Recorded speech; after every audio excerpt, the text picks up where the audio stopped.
Welcome, everyone. My name is Carmen Mazzara, and I serve as Executive Director of the Association of Professional Schools of International Affairs, or APSIA as we call it.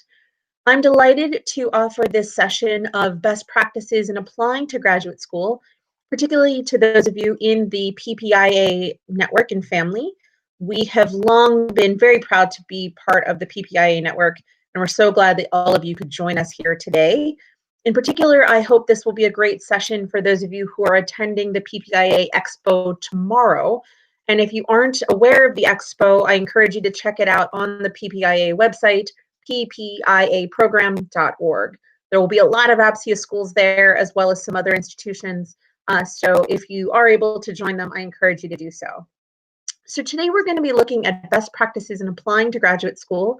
This session will be recorded, so feel free to take notes, but it will be available on the APSIA YouTube page later if you need it for a reference. And as we go through the presentation, if you have any particular questions, feel free to throw them in that chat box and I will answer them as soon as I am able to. So of course, to begin, you may be asking yourself, why should I go to a graduate school? When should I go to graduate school? You may be thinking that at some point you are going to want to see the advance in salary that comes from having a graduate degree compared to an undergraduate degree. And the US Department of Labor estimates that it's about between $30,000 and $40,000 difference between someone with a BA and someone with an MA. So there may come a time in your professional life when that's the added boost that you need. It may be that you want to master a subject, to really dive deeply into a question and see if you can wrap your hands around it. And it doesn't have to be something with an incredibly narrow point. My master's degree, for example, is in international politics, which is obviously a huge field, but it's still distinct from an undergraduate degree where you may do a little of this and a little of that. It really is about mastering some particular question or subject. There may be also a time in your professional life when you realize that a lot of the jobs you're competing for require a master's degree to advance. So with a BA, you've hit the ceiling or you've plateaued in those positions, and it really is a master's degree that's going to be that springboard into the next level. And when you come to that point may really vary. It could be a couple of years out of undergrad. It could be many more than that. It's really going to depend on you and where you are in your professional life and your professional development and when you think that grad degree is the springboard into this future professional version of yourself. For our schools in particular, the P in APSIA is for professional schools. So you may be also thinking about graduate school because you want the toolkit and the resources that a professional school provides. And we can talk more about some of those differences, but you may want to sharpen your writing skills, particularly if you've already started that as a PPIA student. You may want to sharpen your analysis skills or your understanding of a region. So it's still interrelated to that career advancement and the mastering of the subject. But a professional school is really going to build that around the toolkit for the many professions of international affairs. So once you've gotten to the point where you think, yeah, graduate school, okay, that's what's next, comes the point when you try to figure out how you prepare to apply. We recommend in a perfect world, which I know that we don't live in, that you really start the research and the discernment process about 12 months before you want to enroll. So if you're thinking about graduate school for next fall 2021, now really is the right time to start to do a lot of this discernment and figuring out. So the first question is, what kind of graduate degree do you want to pursue? And I'll give you some questions in a minute that you can ask yourself, but it really is important that you do some research and do some digging to try to think about the programs that make sense. And that's where opportunities like the PPIA Expo, like some APSIA events that I'll tell you about, give you a chance to start to have a dialogue with schools and go beyond just what it says on their website or what the name of the program is, to really start to unpack what happens in that program and to see if it's a right fit for you. This far out, we also encourage you to create a spreadsheet or a Google Doc or an app on your phone, whatever you need to keep track of lots of different details and lots of different moving parts. If you do it this far out, you can make sure that the right things go to the right place in the right time frame, rather than trying to scramble it closer to deadlines and figure out what needs to go where. We also encourage you, even this far out, to start to think about your financial planning even as you start to think about your application planning. Start to understand your financial situation, start to investigate financial aid options, and we'll talk more about that. You have to do them in parallel, because if you do all the hard work on your application, turn everything in, and only then start to think about financial issues, it's much too late. So they really do have to happen in parallel. Again, as a reminder and a welcome to everyone, this session is being recorded, so details will be available later. And if you have questions, feel free to put them in that chat box, and we'll answer them as we go along. So, what kinds of things do you need to ask yourself as you try to figure out what kind of degree makes sense for you to pursue? The first one, of course, is what will you study? And that can be hidden under lots of different names and lots of different titles and backgrounds. So we encourage you to look at the structure of the program. Is it something that's really prescriptive, that's going to tell you first you take this class, then you take this class? Is it something really flexible that lets you marry together lots of different kinds of interests? Or is it somewhere along the spectrum between highly prescriptive and highly flexible? What are the core courses that you have to take? What are the elective courses that you get to take? All of those different pieces are going to unpack for you what it really means to have that particular degree program, and it's going to help you separate between one program and another. So look at the structure, ask questions. A lot of schools will share that on their websites, making sure you understand what it is that you're going to be studying and mastering.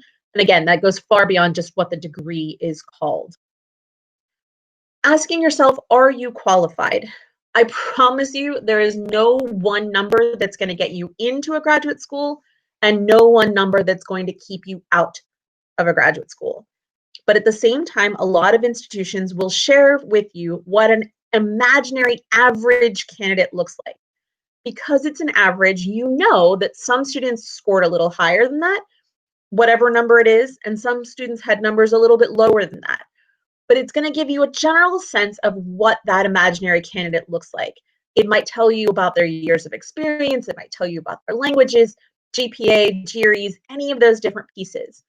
And so for you, understanding which schools are maybe a bit of a stretch, which schools you pretty solidly look like that imaginary average candidate, and which schools you're a little bit more competitive for. And there's no formula that says, oh, I should apply to 7 stretch schools and 3 solid schools or anything along those lines. But only applying to one of those 3 categories may not be your best recipe for success. So understanding which ones are a bit of a stretch, which ones are pretty solid, and which ones you're pretty competitive for might help you discern between the kinds of programs that it makes sense to apply to. But again, there's no one number that's going to get you in or keep you out. Another critical component that a lot of folks miss is not necessarily based on the academic program itself. It's about the living environment. Do you want to be where that school is? We're very lucky in international affairs that there's no one place you have to be. I know a lot of students think they have to be in Washington or they have to be in New York or Geneva, London, Seoul, whatever it is. And I promise you that's not the case. At least for our schools, and I can't speak for others, many of them have deep, long-standing relationships with lots of different kinds of institutions. So even if you choose to go to a school in one place, you can easily pivot to somewhere else based on the relationships and the network that school has. So be sure that if you're going to live somewhere for at least 2 years, it's a place that's going to set you up for success and help you thrive. If you love cold weather, my dear colleagues who are in Texas or Southern California may not be the right fit for you. And vice versa. If you hate cold weather, my colleagues in cold weather places may not be the right fit for you to help you survive and thrive. If you like big cities or you hate big cities, all of those different components that are going to go into making sure you are ready for 2 intense years of graduate school and all of the great things that can happen outside of your academic program, taking into consideration the living environment can be a really key piece to make sure you're somewhere that you're really going to be happy and successful. We talked a little bit about the financial situation, but understanding at this point too, what is your comfort level with debt? How much does the program really cost over the course of 2 years with an internship in between? There may be the cost of tuition, but how does that fit into the larger picture of cost of living, books, fees, support for internships? All of that package, the fully loaded financial picture, should be what you base your financial considerations on. Because you could look at two schools and one is going to have a tuition of X and one is going to have a tuition of Y, but cost of living in those two places might be really, really different, that shapes and really changes the way the financial situation looks. Another institution perhaps is a state school, and after the first year, you qualify for in-state tuition and tuition goes down. So there's lots of different pieces looking at what the financial situation looks like. Again, most schools will publish that number on their website, and having those relationships with schools and interacting with schools can give you that fuller picture of what the true financial cost is, aside from comparing one tuition to another. But the most important question on this list, in my opinion, is what is the professional fit? And there can be lots of ways to get at that information, but one easy way is to start to read job descriptions for things you are totally unqualified for right now, but want to be able to compete for in 2, 3, 4, 5, 8 years. Because you know that between now and then, you have to build the skill sets that are going to help you be competitive for those positions. So as you start to read job description after job description that sounds really cool, you'll see some common threads across them. And once you have those common elements, you can use that as a measuring stick to hold up to programs to say, okay, I really need this and this and this. And this school's going to help me build these two. This school's going to help me build all three. This one's got two, but then the ability to do three. It gives you a really good metric against which to measure programs that are still building the skills that you are going to need to be successful. And again, it doesn't have to be an extremely narrow point, I only want to do one thing. It can really be a broad set of skills that you need, whether it's an analysis or language or a region, policy, writing, all of these different components, but it gives you something to weigh schools against or to measure against that's going to make the most sense for you as you go out into the world as a professional. So once you've cast that really broad net and you've done your research, you can start to focus in on some specific schools. And I've talked about this, but start to seek out schools. They're going to have, especially now, lots of online content. So wherever you are, you can connect and become familiar with those institutions. APSIA has a lot of these events. PPIA has one tomorrow. And even if not, a lot of these schools host them themselves. A great question you can ask is, what are the priorities of the admissions committee? What kinds of things are you looking for? They're not going to tell you, well, if you write this, you automatically get in. But they will start to give you some clues as to the sorts of information they're trying to gather from the application process. And that's useful in two ways. One, if you have those things, you know to make sure they come forward in your application. But if you don't have those things, or you hate people who have those things, you know that maybe that's not the right school for you. So start to build those relationships and then really focus in on the programs that you want to build a successful application for. And once you do that, you can start to pull together the application materials that are easy to get. And then you can mark that on your spreadsheet and say that's taken care of. And you can start to work on the places where you may be slightly less competitive. Maybe they want more economics than you've had, so you take an econ course. Maybe they want more quant than you have, or more language skills that you have. All of those different pieces that might hurt your competitiveness, you can work on, because this is now maybe 6 or 9 months before you're going to turn that application in, and you have a chance to strengthen those components before you actually submit.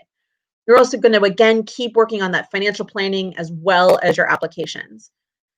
So as you think about the different pieces you're going to need to gather, again, I can't stress to you enough that every school is going to be different. That's why it's bold and underlined on the slide on your screen. But in general, the kinds of things that schools may want from you, they may want an application form and an application fee. For those of you who are PPIA alumni, a lot of schools in the consortium will waive the application fee. So that's, again, a great thing to ask when you're interacting with schools. But even if they don't, those are two basic components that many schools have. They might ask for a CV or a resume. Those are two different things. In most cases, a US school, especially on the master's level, it's going to be a resume, but we can talk about the differences if folks really want to unpack that. They're going to ask for the transcripts from each institution where you've studied. Now, for you all in particular, that's important in a couple of ways. If you got credit for your JSI, you're going to need those transcripts. So you're going to need to build time ahead to make sure that you request them in time and they get to you or to the school that you're applying to in a sufficient amount of time. For any of you who might have studied abroad, maybe you directly enrolled in an institution and you're going to need those transcripts as well. So this is one that does take a little bit of lead time, especially during COVID, when folks might not be in their office every day and all kinds of systems are just working more slowly than they normally would. So this is a good one to knock out at this 6 to 9 month window to make sure you have them by the deadlines. You may have to take standardized tests. More and more of our schools, at least, are going GRE optional, so we can talk about that if you want. But if you have to take them, I encourage you to take them ahead of time. So in case you do have to take them again or you don't do as well as you want, you again have a little bit of runway to put together that most competitive application that you can. In most cases, you're going to have to write a personal statement or topical essays, sometimes and we'll talk about some tips for doing a personal essay in a minute. But that really is your chance to shine and tell your story. So that's a critical component to most applications. You're going to need letters of recommendation. And I'm happy to share with you a piece that I recently wrote on putting together and collecting a quality letter of application. But that too can take a little bit of work. So be sure you start to do that at this 6 to 9 month period. For those of you who may be thinking about enrolling out in an institution outside of your home country, you might need bank statements, and in some other cases, perhaps you'll need them for financial aid. So again, this is not a comprehensive list. Look to the schools that you're interested in, but this is just a general high level of the sorts of things that many schools are going to ask for. So personal statements are one of those issues that we know really trip up a lot of folks as they try to apply. I know that was the part I had the worst time with when putting together my application. So for you, I really encourage you to tell a distinct story. Tell your story. Don't worry about what other people are going to write and whether they're all going to start with some moving quote from Malala or Gandhi or whomever. Tell me a story that I can only hear from you. So tell me about all of those things that happened in the past that are shaping who you are now. Work experiences, life experiences, study abroad, classes, whatever it is that has brought you to this moment, this person that you are now, someone who wants to go to graduate school. And then tell me about that person who exists right now. Why do you want to go now? Why not a couple years ago? Why not a couple of years from now? What is it about this moment that excites you and drives you to want to apply to that graduate program? And then who is it that you want to become? Who is that future version of yourself that will be possible because you have gone to that particular graduate school? So who were you? Who are you? And who do you want to be? And that journey is one they're only going to hear in your essay. And it really will help you stand out and distinguish yourself from, in some cases, the thousands of other applications that they are going to read. Because they really are only going to get that story and history from you. So it really gives you a chance to shine and bring forth the elements that you are going to bring into that classroom and that you hope to gain from that particular program. Again, we're recording this, so if you're not able to take notes as fast as I am talking, that's not a problem. All of this will be available on the APSIA YouTube page later. And as I go through, if you do have questions, feel free to put them in the chat box. I'll probably take most of them at the end, but if there's something burning right now, we can also get into it if you like. So you cast that broad net and you focused and you focused and you put together a really high quality application. And then about a month before it's due, you're going to finalize all those pieces. You're going to make sure your essays are in good shape. You're going to make sure your financial aid materials are in good shape. You're going to check in with your recommenders to remind them of all the deadlines. You're going to keep working on your financial plan. And then all of those great pieces come together for that wonderful day when you hit submit and it goes into their system. It can be a bit of a scary day, we know, but it's also the product of all of that discernment and all of that hard work. So we think it's a pretty good day as well. But again, all of those pieces have to come together by that deadline. Because you've done all of this hard work, how can you make sure that you avoid some foolish mistakes that might undercut your application before they've even really had a chance to read it? So the first one, of course, is follow directions. If the school asks for 3 letters of recommendation, give them 3 letters of recommendation. Don't send 5, don't send 2, do the thing that they asked for. Sometimes you may think that you sent something or think that you requested something, so it can't hurt to ask for extra copies if possible, so that when you check with the school and they say, we don't have that, you're ready to plug that hole right there. So at a base minimum, turn in all of the things that they asked for. You'd be surprised how many people can't handle that, and so undercut their own competitiveness and sometimes don't even get considered because they didn't do the very basic thing of following directions. Another foolish mistake that a lot of people make is either having typos in their essays or just basic mistakes. So ask someone else to read it. Having someone else read it is not only useful for catching those everyday things, but have them repeat back to you the version of yourself that comes forward in the essays. And if the person that they describe is A, not the person you intended to come forward, or B, not the version of the person that you heard about from those schools when they described what they're looking for in their application process, you know that maybe your essays need a bit of a retweak to be sure that the version of you that the committee is going to see, because in some cases that writing sample is all they're going to know about you, make sure that the committee sees the version you want to present. Another really foolish mistake that happens way too often, so don't let it happen to you, is having the materials for one school go to a different school, and therefore the one school that you're applying for never gets your stuff, and the other school gets an essay about how badly you want to go somewhere else. So for example, if you're applying to George Washington University, Georgetown University, and Georgia Tech, be sure that the right materials go in the right place. Because if Georgia Tech reads an essay about how badly you want to go to Georgetown, they're going to say, oh, then you probably should have sent this stuff to them. Goodbye. So again, you're just undercutting your competitiveness before you've even really been considered in the pool. So make sure that stuff is typo free, make sure it tells the story you want, and make sure it goes to the right place. These are baseline things even before you start to worry about any of the other levels of competitiveness or who else is in the pool. Another mistake that often folks make is they're just not honest with themselves about what they want to master and why.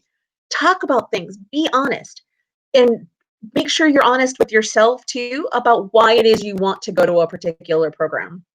If something happened, let's say you had a difficult time transitioning into college, or maybe during the course of your undergraduate career, something happened, a family issue, a health issue, they're going to see it in your transcripts. So that can be a great time to tell a story about a time when you struggled and had a great element of resilience or overcame some obstacle. Maybe there's a story about learning how to adapt or the impact of PPIA on your work. Something that tells this story within your journey that's honest to you and talks about an issue and how you've overcome it and why you're ready to compete at a graduate school level. If there's something and you're really not sure you want to share it, again, having that relationship with the school can be really helpful because you can say to them, look, there's this thing that happened. You're going to see it in my grades when you look at my transcripts, but I'm not sure how much I want to share or should share. And they can maybe give you some guidance about where the line is between totally oversharing this personal thing in your life and telling a triumphant story of resilience that's going to come through to the school and they're going to have questions about. So having those relationships can be really helpful for guidance on matters like that as well. So you're going to avoid making all of those foolish mistakes. You've turned in all of your materials, but unfortunately, your work isn't done. You still have some things to do. First and foremost, you have to make sure that everything you think you sent, they got. Most schools these days have the ability to check online and confirm that all of the materials they asked for are received. So make sure you do that. Make sure you thank and follow up with all of your recommenders. Tell them whether or not you got into the programs they wrote you letters for. This is an important relationship building component. And again, we can talk about letters of rec and how to make sure you get a quality one, but that's just important for your own personal development and being grateful to someone who took the time to write you a letter of recommendation. You also need to keep up with your financial planning. That part isn't finished, sadly. And you need to keep up with your discernment and learning about programs. Because my hope for all of you, of course, is that you get into every graduate school that you apply to. And at some point, you have to pick. You have to select one. So keep learning, go to visit days, talk to the schools. All of those processes have to keep moving forward, even after the deadline. One of the most common questions that I get is, what are schools looking for? And they say it's holistic, and I promise you that it really is. They want to understand your aptitude for academic success. That's why they want to see your writing. That's why they want to see maybe an academic letter of recommendation. That's why they want to see your transcripts. Are you going to be teed up for success in what is an academic program? For us as professional schools, we also want to see how you have a broader sense of professional direction. Are you teed up for professional success? So again, that's why they want your writing samples. That's why they might want a professional letter of recommendation. That's why they want your resume. All of those data points go together as they paint this broader picture of you. But another critical component to that, that's again part of this larger picture they're putting together, is how you can contribute to other people's academic and professional success. What are the experiences and perspectives that you can bring into the classroom that are going to help elevate everybody else? So again, they're going to look for that in your writing samples, in your resume, in your letters of recommendation, in your transcripts. All of those different pieces are going to come together as they try to understand what kinds of candidates are going to survive and thrive in their program. And again, make sure everybody else has something wonderful to contribute. So those can be places in each of those elements where you can really shine as you put together this whole application. All of the parts work together to tell this story about you. So we talked a little bit about paying for school, but I know this is often an issue that weighs on folks. So I want to look at some of the many, many different ways that you can make graduate school affordable long before you go and take out a loan. Within the school itself, there's usually merit-based aid and need-based aid. And even within the need-based aid, a lot of it is going to be based on how strong of an application you put together, because there's going to be a lot of need relative to the amount of money. So putting together, again, the strongest application, free of all of those errors, that tells a great story is going to be important even as you compete for need-based aid. The schools may have research or teaching assistant positions, which are exactly what they sound like, working with a faculty member to do research or teaching. In all of these cases, merit, need, research, teaching, all of those things, make sure you read and understand what is being offered to you and what is being asked of you. What's a loan that you have to repay? What's a grant that you don't have to repay? What are the terms and conditions? I was offered a teaching assistantship for graduate school, and it said I couldn't work more than 10 hours a week. Now, I had a full-time 40-hour plus a week job at that point. So I turned down the teaching assistantship and stayed with my 40-hour a week job that had healthcare and all of those components, but I only knew to do that because I read the fine print. So be sure you understand what schools are offering and asking of you when they offer you these pots of money. That's on the school level. The university may also have resources.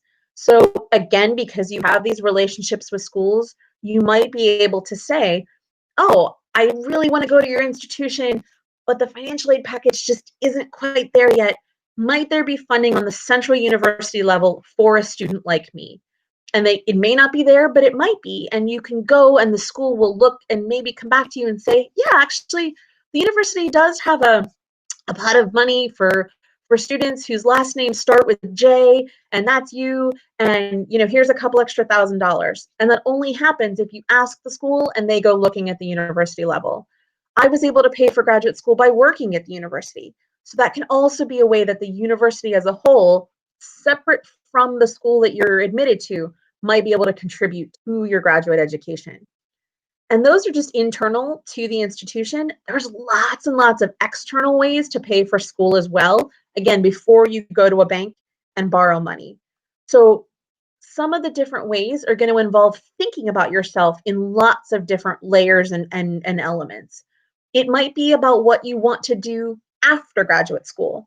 Some of you may have heard of the Pickering, Rangel, and Payne fellowships that combine funding for graduate school with careers in the U.S. State Department or the U.S. Agency for International Development. There's many other institutions as well, but Pickering, Rangel, and Payne are some of the best well-known. So thinking about what you want to do after grad school and seeing if there might be grad funding for that. There might be funding for things you do between undergrad and grad school. If any of you were thinking about the Peace Corps, that combines 2 years overseas with funding for graduate school. So there may be programs like that or other elements where between the two, you can secure funding for graduate school to make sure that you can make it affordable. Then again, revisiting and thinking about all the different layers of yourself. There's might be elements based on your citizenship. Any citizen of a member of the Organization of American States, which any of you who are US citizens, that would be you, can compete for graduate school funding based on your citizenship. It may be based on your race, your ethnicity, your heritage, your gender identity, your faith community, all of those different pieces, the geographic part of the country or the world that you're from. All of those different elements can be linked to graduate school funding. So for those of you who are Latvian American, there's graduate school funding for that. So as you peel back and unpack all of those different layers, sometimes it really can be as simple as putting in that layer, graduate school funding and scholarship into Google and seeing what comes up. We also have a filterable directory on our website that's going to have some of those elements as well. But many people miss those different elements, and so they don't apply and they don't compete for graduate school funding that's available exactly for students like them. And then, of course, all of you as PPIA alumni and in the PPIA family, if you've completed your JSI, you do automatically have graduate school funding that comes with that. For those of you who maybe are thinking about applying for a JSI, then that can also be a great thing to do while you're still a student. And PPIA is one, but there's lots of other things. I have friends who paid for graduate school because they were competitive debaters as undergrads, Model UN, all of these different pieces can sometimes come with funding for graduate school. So thinking about what you do while a student, and after graduate school, as well as just who you inherently are, each of those elements can come with ways to pay for graduate school long before you go and borrow money. So it's worth doing the time, doing the research to figure out how you can make this accessible and affordable. We have some different tools, as I mentioned. We have lots of different events, including a series of small group conversations that are going on in October and November around different topics. We have that filterable directory of fellowships and scholarships where you may find opportunities you didn't know about before. We have lots of tools to help you find the right graduate school program, particularly, well, only those that are members of the APSIA family. So you can read and learn about different schools and programs. And then as you think about the kinds of things you'd like to do in your career, we have a whole career guide that unpacks different sectors, gives some tips, suggests some organizations. We also have an active job board where you can find different postings. And across social media channels, we put out internships, jobs, fellowships, alumni stories, student stories all the time. So we hope that you'll find us on those channels as well as a great way to stay connected and maybe learn about things that you didn't know about before. And last but not least, again, I mentioned these, well, that slide is pointing to a wonderful online graduate school fair that we held in September. But throughout October and November, as I mentioned, we're having different themes and topics. So if you're thinking about security issues, if you're thinking about public diplomacy, wondering about a dual degree, any of those kinds of components, we'll have a chance to have you meet and connect in really small groups one-on-one with different schools. And I just put the link inside the chat box here, but also you can find it on that events page that you see on your screen.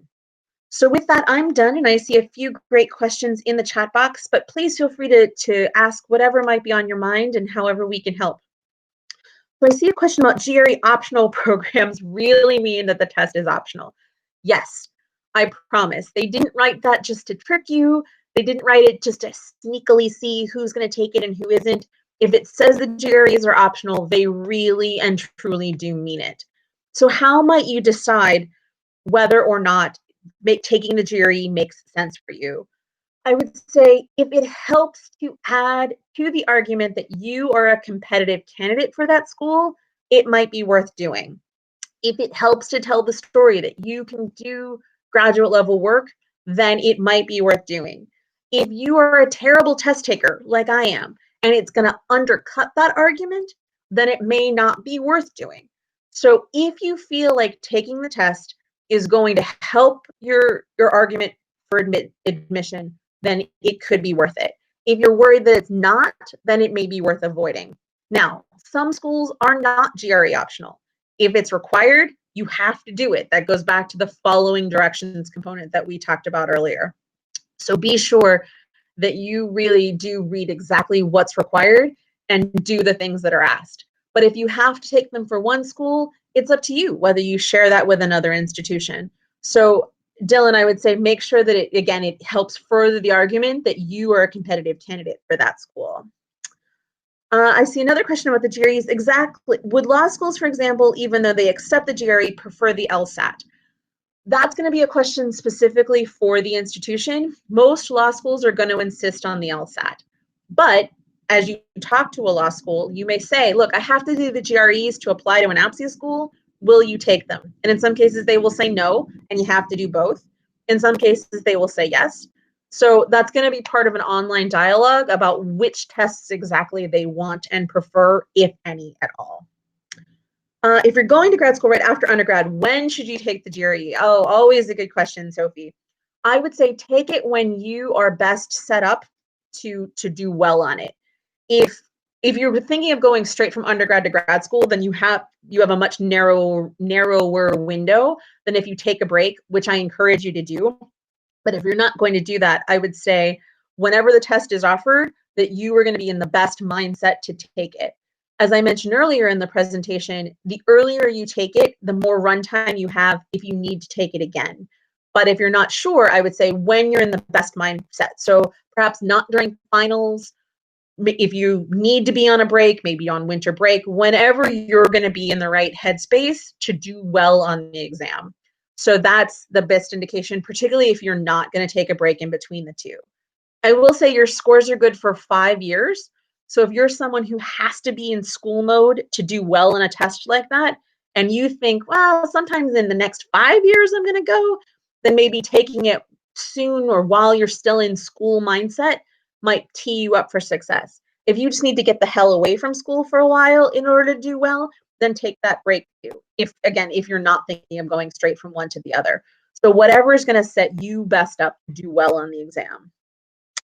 Would I recommend gaining work experience before applying to grad school? We have internship experience, but are still not sure what program you would like to pursue. In that case in particular, but overall, yes, I really do encourage you, if you're able, to take a break between undergrad and grad. And I think that's helpful for several reasons. First, for the one that, and I apologize, I'm having trouble reading your name, Stephanie, it looks like. It's a lot about the discernment process. Doing something and saying, yeah, this is really what I want to master, or holy heck, I really never want to go anywhere near that again. It's going to be an important part of your discernment in terms of figuring out what it is you want to do at the graduate level. It's also really helpful for competitiveness because you're going to have a sharper essay, a better narrative for your application materials when you compete for graduate programs because you've had those 2 years. In some cases, schools are going to require it. They're going to say at a minimum must have 2 years of work experience. So there may be some programs that you're just simply ineligible for if you don't yet have that. But on the whole, if you can do it, I really encourage you to take a break between the two programs. I didn't, and I got to the end of my graduate program and thought, oh, that's what I want to master. But I was done.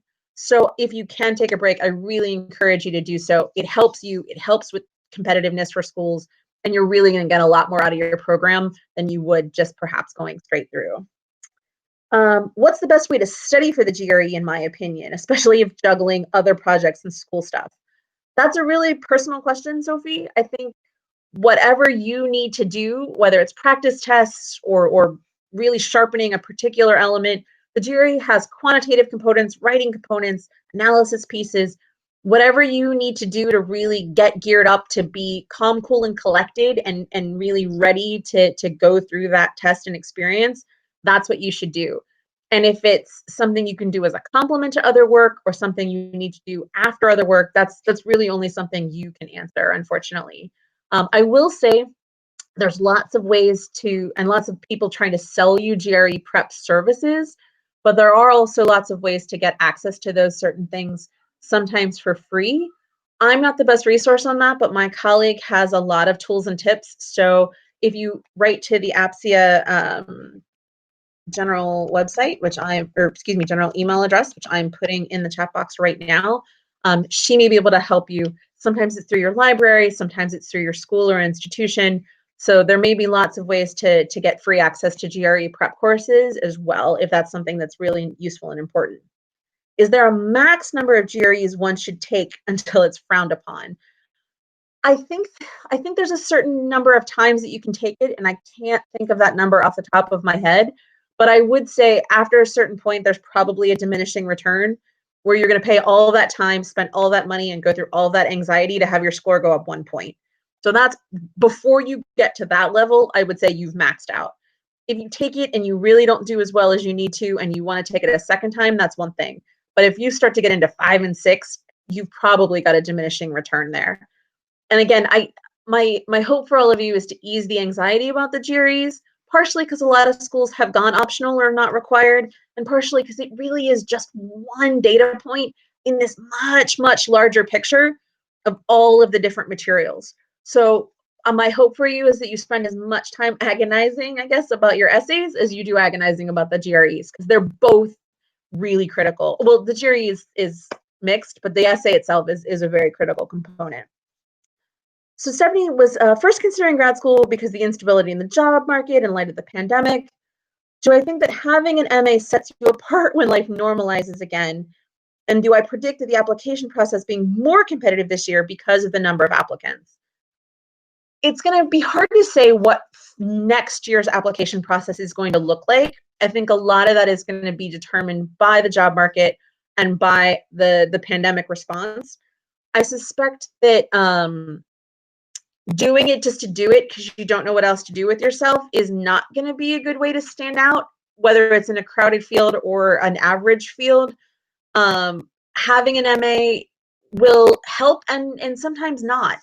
If you are looking at positions that say MA plus 3 to 5, and you just haven't lived on the planet long enough to have those 3 to 5 experiences, MA or not, you're not necessarily going to be competitive for a particular position if you're a little bit on the younger side. That was certainly true in my case. So this is, again, where those elements about professional fit, about structure, all of those, why are you going and what are you going for are really the fundamental questions to ask.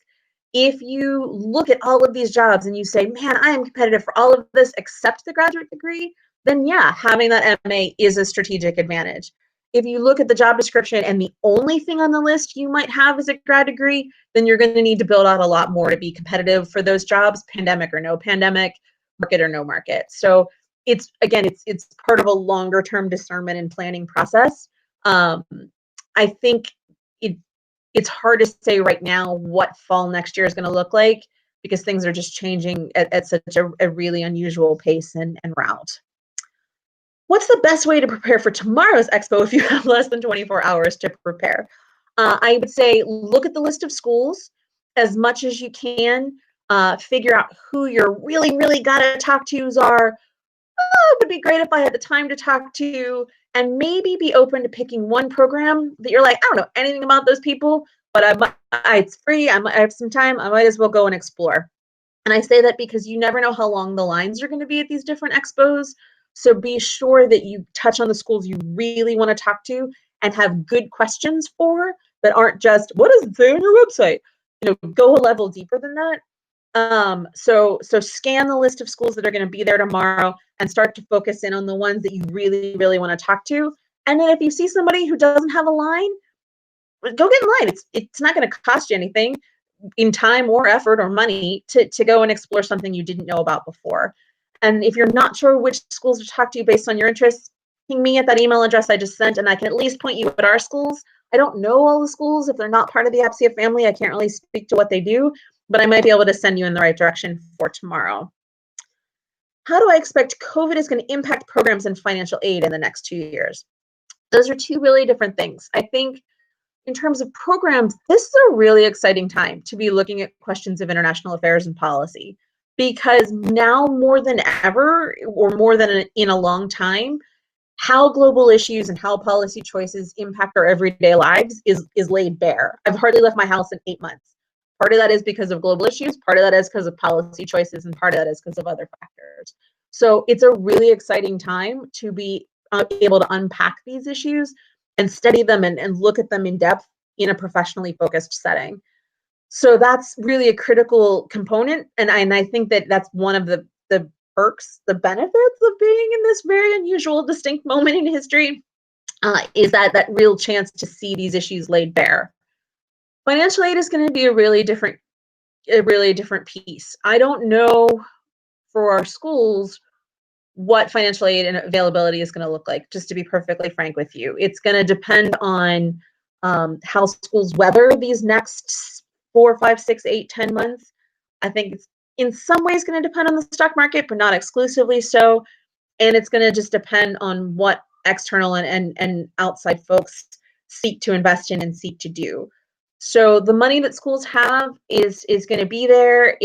They're going to try to reach and support as many people as they can. But how this is really going to impact financial aid, I'm not sure anybody knows yet. Our schools really work very hard to make grad school as accessible as they can for folks, but they do it based on the pool of resources that's available, and it's hard to know what that's going to look like for fall 2021. How can a returning student be competitive if you've been out of school for a while and making a career change? I think use all of that experience that you have as part of your narrative. Talk about that as something you can contribute into the classroom.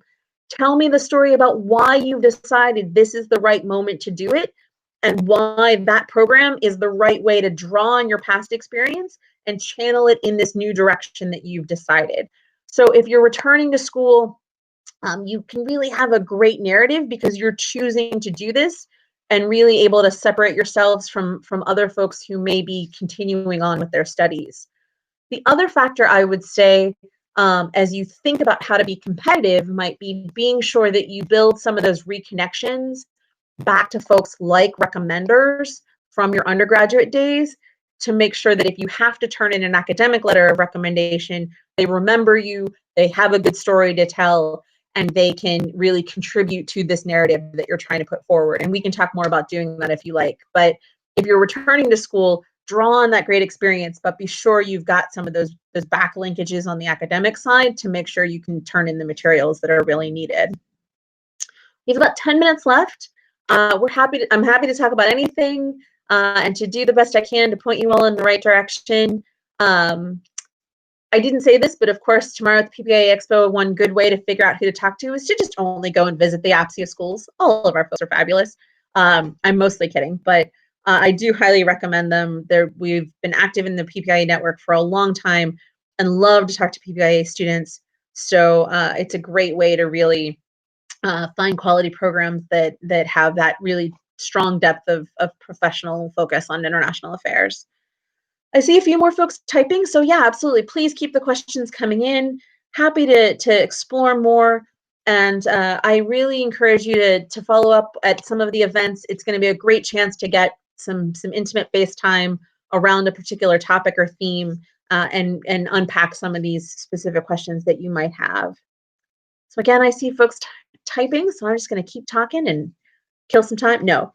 How do you rekindle relationships and keep up with academic recommenders? That's a great question. There's a few things. If you're currently a student, think about the faculty now that you have good relationships with and you want to maintain. If you have been out for a while and are trying to think of who to rekindle, think about the faculty that are really going to be able to tell with detail a story about you. And in both cases, find ways every so often, it doesn't have to be every week, it doesn't have to be every month, maybe every 6 months, to find some reason or way to touch back base with them. If you know that they have a particular academic interest and you see an article in the news, send it to them and say, "Oh, Professor so-and-so, I know how interested you are in submarine warfare. I saw this article. I thought you might like it. Hey, what are you up to? How are you doing?" And then they write to you and they go, "Hello, how are you? Where are you? What are you up to?" And it gives you a chance to reconnect with them or to stay in touch with them and to keep telling your story and to talk about where you are. If it's not an academic thing, that's okay too. I get texts and emails from past interns and students who work for me during football season because they know that my favorite football team regularly implodes just before the season ends. So I often get, "Oh, I hear the Steelers are 6-0. When are they going to blow it?" And yes, we joke back and forth, but then I get a chance to hear about them and to reconnect with them and hear about what they're up to. So it doesn't have to be something formal. It can be something casual.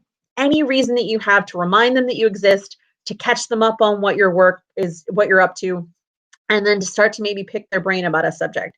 If you feel like it's been a really, really long time, it's also okay to give them some prompts and say, I was in your class. I always sat here. I did this paper on this. We used to always talk about X or Y.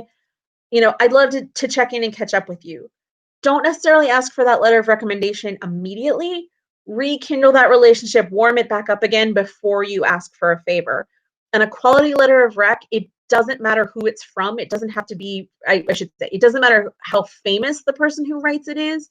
What matters is what they can say about you and the level of depth that they can talk about you and your interests and how those connect to the program.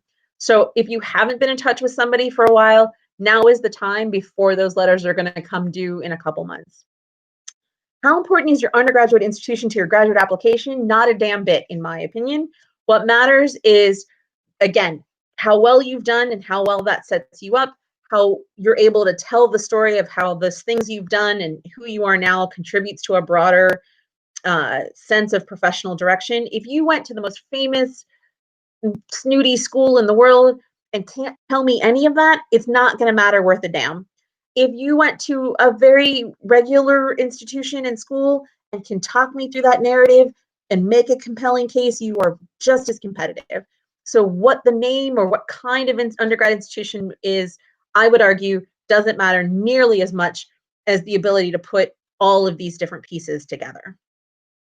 We have just a couple more minutes, and I see a couple more folks typing, so now is a great chance. We're having difficult time addressing application questions that seek to delineate between your personal motivations for attending a grad school and a policy-oriented or big picture motives for pursuing a master's degree. I would say yes, they don't necessarily have to be delineated if your personal motivations are linked to broader policy questions.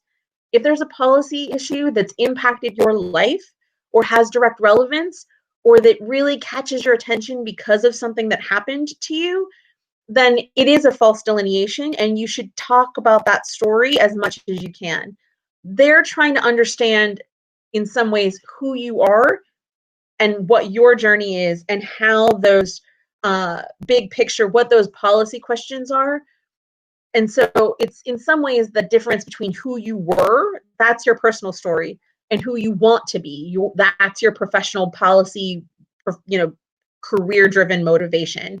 So as you think about those two things, they are interconnected because they're all part of you. But one is about what's happened in the past. That's your personal story. And one is about the kinds of professional things you want to do in the future. That's the 2.0 version of yourself. So if you have to delineate between them based on the question of the essay, that may be one way to separate them so that you can draw those things. But the schools know that your personal motivations and the big policy questions you want to answer are interconnected because they're all part of you and who you are. So I'm not seeing anybody else typing, which either means I've bored you all to death or we've hopefully covered a lot of those big picture issues. I hope that you'll make it to the expo tomorrow and start to unpack these things. I hope you'll ask yourself some really challenging questions about what it makes sense to master and why you want to do it and when you want to do it. And I hope that we'll see you in the APSIA family as much as we're delighted that you're here in the PPIA family. And if you need anything else, again, we have lots of tools and resources on our site, and I'm always happy to answer any questions that we can as best we can for you. So good luck with your application process. We look forward to seeing you all in the future. And yes, if you would like a copy of these slides, feel free to email me, and the recording will be out shortly on APSIA's YouTube page, which I will put here in the chat box, as well as be sure to share with the PPIA folks in addition. Thank you all for being here. It's been great chatting with you. We look forward to seeing you